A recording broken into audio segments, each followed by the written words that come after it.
এটা হচ্ছে আমাদের ফার্নিচার মাঠ। সবাই দেখেন আমাদের এখানে সব কিছু আছে। আমাদের দোকানের কার্ড দেখেন, একটা হচ্ছে জাহান ডোর, একটা হচ্ছে নূরজাহান ফার্নিচার অ্যান্ড স্টিল। যে যে যার যেটা লাগবে সবাই চলে আসেন আমাদের দোকানে।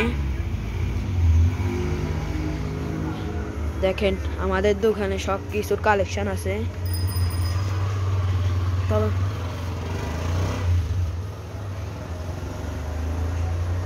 দেখেন এখন রাত হয়ে গেছে, সব কিছু গুছায় ফেলিয়েছি।